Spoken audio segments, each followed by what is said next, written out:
제3장. 그때 세례 요한이 이르러 유대 광야에서 전파하여 말하되, 회개하라, 천국이 가까이 왔느니라. 그는 선지자 이사야를 통하여 말씀하신 자라. 광야에 외치는 자의 소리가 있어 이르되, 너희는 주의 길을 준비하라, 그가 오실 길을 곧게 하라. 이 요한은 낙탈털 옷을 입고 허리에 가죽띠를 띠고 음식은 메뚜기와 석청이었더라.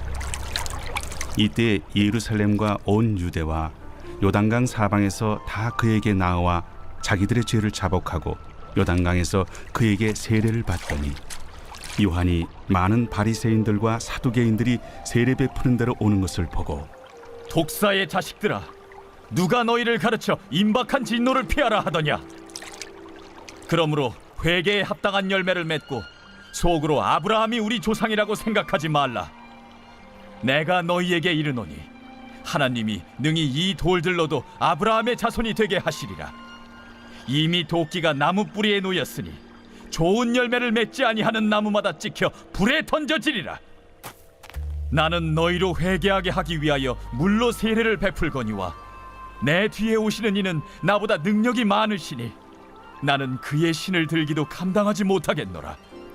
그는 성령과 불로 너희에게 세례를 베푸실 것이요, 손에 키를 들고 자기의 타작마당을 정하게 하사 알곡은 모아 곳간에 들이고 쭉정이는 꺼지지 않는 불에 태우시리라. 이때 예수께서 갈릴리로부터 요단강에 이르러 요한에게 세례를 받으려 하시니, 요한이 말려 이르되, 내가 당신에게서 세례를 받아야 할 터인데 당신이 내게로 오시나이까? 이제 허락하라. 우리가 이와 같이 하여 모든 의를 이루는 것이 합당하니라. 이에 요한이 허락하는지라. 예수께서 세례를 받으시고 곧 물에서 올라오실새 하늘이 열리고 하나님의 성령이 비둘기같이 내려 자기 위에 임하심을 보시더니, 하늘로부터 소리가 있어 말씀하시되, 이는 내 사랑하는 아들이요 내 기뻐하는 자라. 오늘 본문 마태복음 3장에서는 세례 요한이 등장하는데, 세례 요한은 예수님이 공생애를 시작하시기 전까지 이스라엘 전역에 가장 큰 영적인 영향력을 끼치던 인물입니다. 그는 주로 광야에서 활동하면서 하나님의 말씀을 전파하고 세례 베푸는 사역을 했습니다. 그리고 성경에는 구체적으로 기록되어 있지는 않지만 병든 자들과 악한 귀신 들린 자들을 고치는 사역도 했을 것입니다. 그런 세례 요한의 활동은 이스라엘 전역에 알려지게 되었어요. 오늘 본문 5절에 보면 예루살렘과 온 유대와 요단강 사방에서 다 그에게 나아왔다고 기록되고 있는데, 나아온 사람들 중에서는 많은 바리새인들과 사두개인들도 포함되었다고 기록되어집니다. 그러니까 당시 사회적으로 지위가 높았던 사람들까지 세례 요한의 영향력 안에 있었다는 것이지요.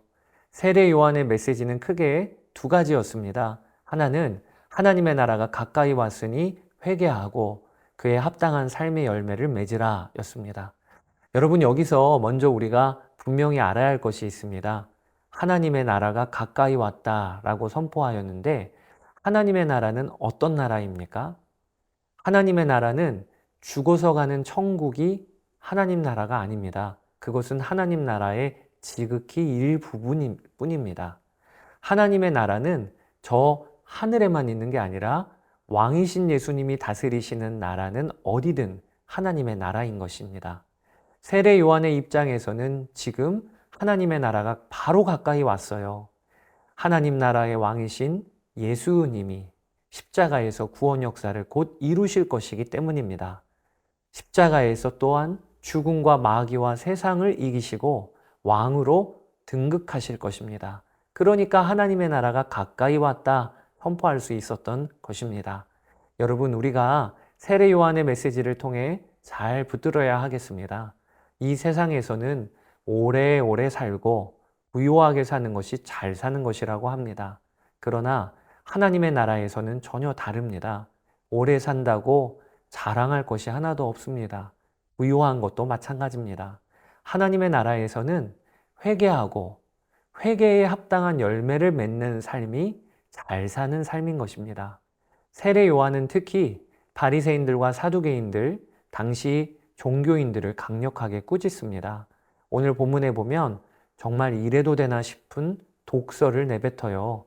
요한이 많은 바리새인들과 사두개인들이 세례 베푸는 데로 오는 것을 보고 이르되 독사의 자식들아 누가 너희를 가르쳐 임박한 진노를 피하라 하더냐. 7절에 이렇게 기록되어 있어요. 당시 죄인으로 통용되는 세리와 창녀들을 향하여 이렇게 엄히 꾸짖은 것이 아닙니다. 바리새인들과 사두개인들은 종교적으로도 제일 열심히 있는 자들이었고 율법적인 사람들이었습니다. 사두개인들은 당시 종교 지도자들 그리고 귀족들을 가리키는 것입니다. 그런 사람들에게 독사의 자식들이라고 아주 엄히 외친 거예요. 여러분, 하나님의 나라가 오면 가장 위태로운 사람들, 가장 위험한 사람들이 바로 종교적으로 열심히 있는 사람들이라 싶습니다. 겉으로는 하나님을 섬겨요. 그래서 스스로 생각하기를 나는 지금 하나님을 잘 따르고 있다고 여깁니다. 그런데 그 중심으로 들어가 보면 하나님을 알지도 아니하고 기뻐하지도 아니하고 사랑하지도 않습니다.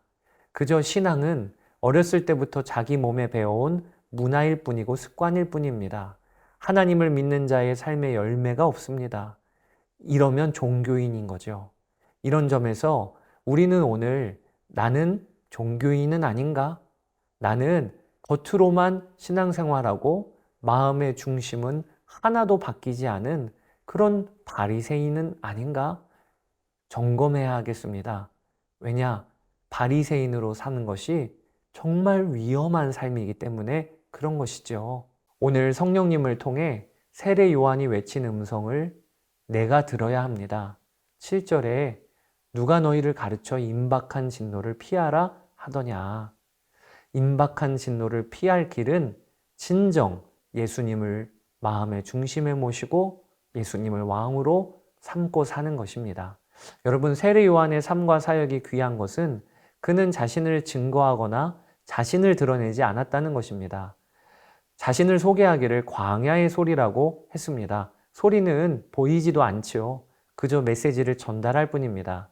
그러니까 요한은 나 자신을 바라본 게 아니라 그가 증거하는 예수님을 바라보며 사역했다는 것입니다.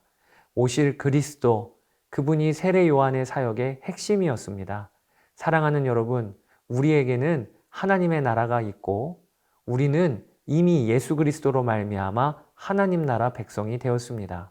그러니 하나님 나라 시민답게 그에 합당하게 생활해야 마땅한 것이죠.